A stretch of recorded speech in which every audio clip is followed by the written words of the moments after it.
Bienvenue, chers voyageurs du temps. Je vais vous faire découvrir comment les habitants de notre fière cité de Carcassonne vivaient au Moyen-Âge. Du lever au coucher du soleil, nous allons voir comment vivait une famille d'artisans il y a 800 ans. À cette époque, les seigneurs de la région, contraints et forcés, laissent progressivement leur place à la royauté française. Alors, tournez bien la tête, vous allez en prendre plein les yeux. Le jour se lève sur la cité de Carcassonne.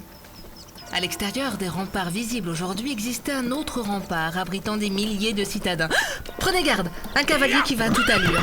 Où en étais-je ? Au rempart, regardez la porte au fond. C'était une des portes principales du faubourg. Tous les paysans sont déjà au travail à l'extérieur du faubourg. Leur récolte est essentielle car ce sont les céréales qui permettent de faire le pain, la base de l'alimentation à cette époque. Alors, ne pensez pas que le paysan récupérera toute la récolte. Et non, il devra en laisser une partie au roi ou à l'évêché puisque presque toutes les terres leur appartiennent. Et allez, taxe 1, la dîme ou le cens. Ah tiens, justement, suivons ce paysan qui entre dans la cité. Vous avez vu les gardes ? Eh oui, là aussi il faut payer pour rentrer de la marchandise. Et allez, taxe numéro 2, l'octroi. Mais ne cherchez pas cette porte ou les faubourgs aujourd'hui. Ils ont été détruits par Saint-Louis qui construira le deuxième rempart de la cité.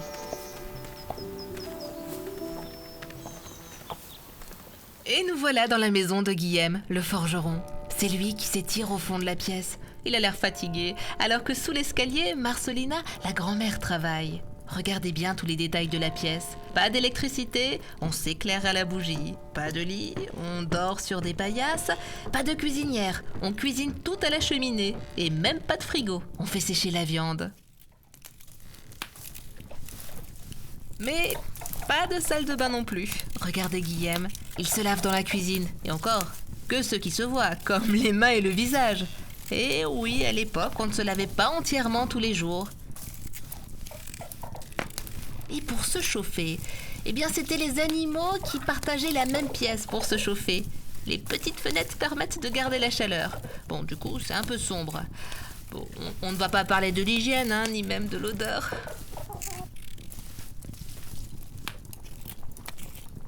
Ça y est, les hommes sont partis au travail. Raymonda, la femme de Guillaume, est en train de pétrir la pâte à pain. Et Marcelina, la grand-mère de 46 ans, ce qui est très très vieux au Moyen-Âge, est en train de préparer la soupe pour ce soir. Comme ça, elle mijotera toute la journée. Et revoilà Guillaume, mais cette fois dans son atelier de forgeron. Comme dans la majorité des métiers, son fils prendra sa succession. Mais il devra d'abord être apprenti, puis compagnon, et enfin réaliser un chef-d'œuvre pour pouvoir, comme son père, fabriquer des fers à cheval et même des épées, sans oublier tous les outils des artisans carcassonnais. Mais avant tout, il lui faut prêter serment pour entrer dans ce corps de métier et surtout un sacré savoir-faire. Dans les rues de la cité médiévale de Carcassonne, la vie bat son plein. Les commerçants sortent leurs marchandises dans la rue comme un grand marché. Et oui, à l'époque, on ne rentre pas dans la boutique. Le stock fabriqué sur place est sorti sur le pas de porte pour le vendre. Toutes les corporations s'y retrouvent. Les maraîchers, les vanniers étalent les paniers, les tanneurs vendent leur cuir. Le fournier cuit le pain de tous les habitants. Et bien sûr, Guillaume, notre forgeron favori, est au travail. Quel brouhaha!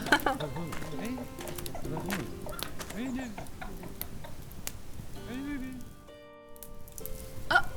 Et voilà Raymonda chez le fournier. Elle vient cuire son pain. En effet, il était interdit d'avoir un four dans sa maison car...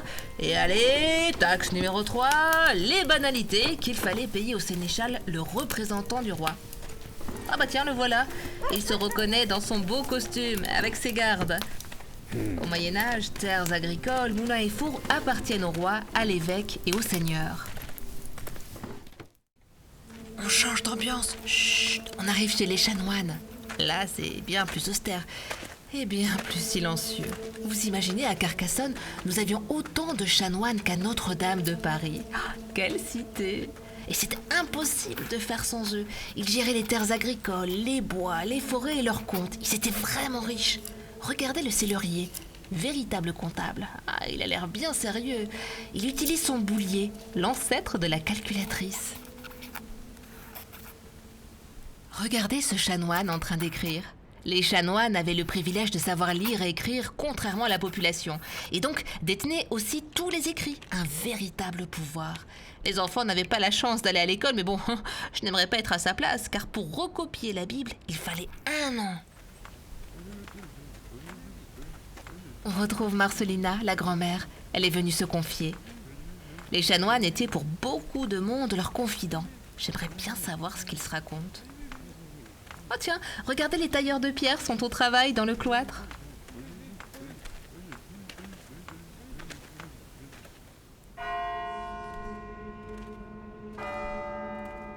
Après la victoire sur les Cathares, royauté et église ont la main mise sur Carcassonne et ils rythment la vie des habitants en imposant leur pouvoir.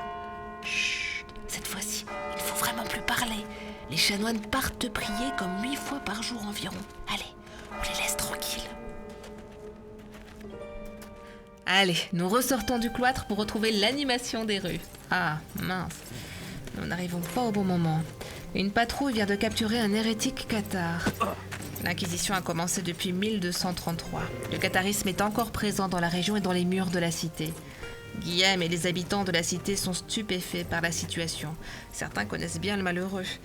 Il sera sans doute interrogé au tribunal de l'Inquisition. Repartons sur des choses plus joyeuses.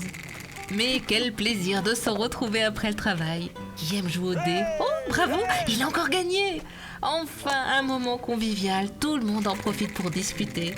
Le travail terminé, paysans, marchands, artisans, chanoines et soldats sont dans la rue pour un moment de détente.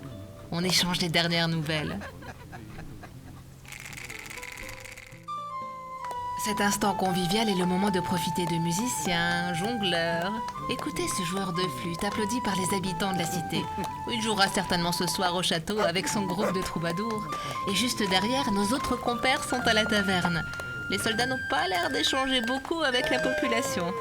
Ah, en effet, à l'époque, les soldats viennent du nord de la France et parlent le français, tandis que les habitants de Carcassonne, eux, parlent l'occitan. Allez, il est temps de rentrer à la maison. On n'a pas le droit de rester dehors la nuit, ni même de travailler. Un véritable couvre-feu. Même les gardes ont fermé les portes de la cité médiévale.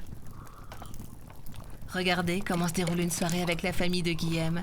D'abord, on dîne, on boit la soupe dans une écuelle et on mange sur le tranchoir une tranche de pain épaisse. Parce qu'au Moyen-Âge, pas d'assiette, ni de fourchette, juste une cuillère et un couteau et on mange aussi avec les doigts.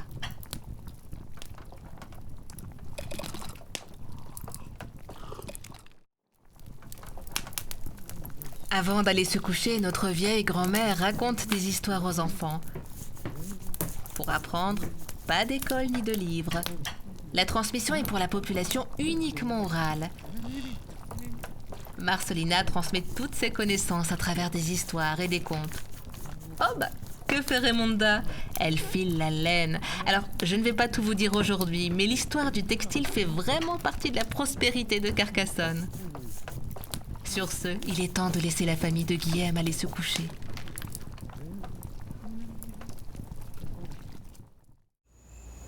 Notre belle cité du Moyen-Âge s'endort. Elle vivra encore bien des aventures, croyez-moi, mais je vous les conterai une autre fois. À dissat, mes chers amis.